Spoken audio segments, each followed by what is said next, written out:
24x7 India, सच दिखाने की हिम्मत। घर आते ही बेड पर लुढ़क जाती थी बेटी। मैनेजर रात में देता था काम। मौत के बाद ऑफिस से कोई पहुंचा तक नहीं। एक सामान्य परिवार के बच्चे को नौकरी मिलना उनके लिए किसी सपने के सच होने जैसा होता है। इसी तरह एक परिवार ने भी अपनी बेटी को लेकर एक सपना देखा। उन्होंने अपनी बेटी को पढ़ा लिखा कर चार्टर्ड अकाउंटेंट (CA) बनाया। महज 26 साल की उम्र में उसे एक नामी गिरामी कंपनी में नौकरी भी मिल गई, लेकिन किसे पता था कि यह उसकी पहली और आखिरी नौकरी होगी और वह हमेशा के लिए इस दुनिया से अलविदा कह देगी। यह मामला महाराष्ट्र के पुणे का है।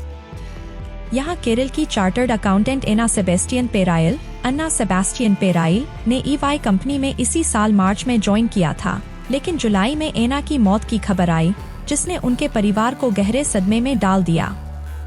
बताया जा रहा है कि कंपनी के वर्क प्रेशर की वजह से एना ने आत्महत्या कर ली। अब इस मामले में एना की मां ने कंपनी के डायरेक्टर को एक पत्र लिखा है, जिसमें उन्होंने अपनी बेटी पर पड़े वर्क प्रेशर और उसके बॉस की ओर से अधिक काम के दबाव का आरोप लगाया है। अपने अनमोल बच्चे को खो दिया। एना सेबेस्टियन की मां अनीता ऑगस्टीन ने EY इंडिया के अध्यक्ष राजीव मेमानी को इस मामले में एक पत्र लिखा है, जो सोशल मीडिया पर वायरल हो रहा है। अपने पत्र में उन्होंने लिखा, मैं यह पत्र एक दुखी मां के रूप में लिख रही हूं, जिसने अपने अनमोल बच्चे को खो दिया है। मेरी बेटी ने 19 मार्च 2024 को एक एग्जीक्यूटिव के रूप में EY पुणे ज्वाइन किया था, लेकिन 4 महीने बाद 20 जुलाई को मेरी दुनिया बिखर गई जब मुझे यह सूचना मिली कि एना अब इस दुनिया में नहीं रही। वह सिर्फ 26 साल की थी। काम के बोझ से हुई मौत। अनीता ने अपने पत्र में लिखा, काम के बोझ, नए वातावरण और लंबे समय तक काम करने के कारण मेरी बेटी को शारीरिक और मानसिक रूप से बहुत नुकसान हुआ। एना की टीम के कई लोगों ने रिजाइन कर दिया था, जिससे उस पर अधिक वर्क प्रेशर आ गया। इसी कारण वह चिंता और तनाव में रहने लगी। वह अनिद्रा से भी पीड़ित हो गई, लेकिन फिर भी वह लगातार काम करती रही। मेरी बेटी यह मानती थी कि कड़ी मेहनत ही सफलता की कुंजी है।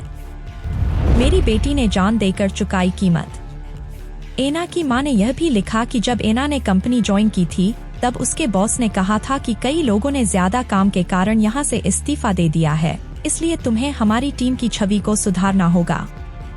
उन्होंने लिखा, मेरी बेटी ने जान देकर इसकी कीमत चुकाई। उन्होंने पत्र में बताया कि एना देर रात तक और वीकेंड्स पर भी काम करती थी। कंपनी का बहुत सारा काम उसे सौंपा जाता था। एना की मां का आरोप है कि एना का मैनेजर दिन भर मीटिंग्स में व्यस्त रहता था और शाम को सारा काम एना को दे देता था, जिससे उसे देर रात तक काम करना पड़ता था। एक बार उसके मैनेजर ने रात में उसे काम दिया, जिससे उसे पूरी रात काम करना पड़ा। उसे आराम करने तक का समय नहीं मिलता था। ऑफिस से लौटते ही बिस्तर पर लुढ़क जाती। मां अनीता ने अपने लेटर में लिखा है कि काम के प्रेशर और उसकी थकान का अंदाजा इसी बात से लगाया जा सकता है कि दिन भर काम करने के बाद थक कर घर पहुंचने के बाद वह कई बार कपड़े चेंज किए बगैर ही बिस्तर पर लुढ़क जाती थी। कई बार उसका मैनेजर रात में फोन पर उससे रिपोर्ट मांगता था। एना की मां ने कंपनी को लिखा है कि दुख की बात तो यह है कि इतना सब कुछ करने वाली लड़की के अंतिम संस्कार में तक कंपनी का कोई व्यक्ति नहीं पहुंचा।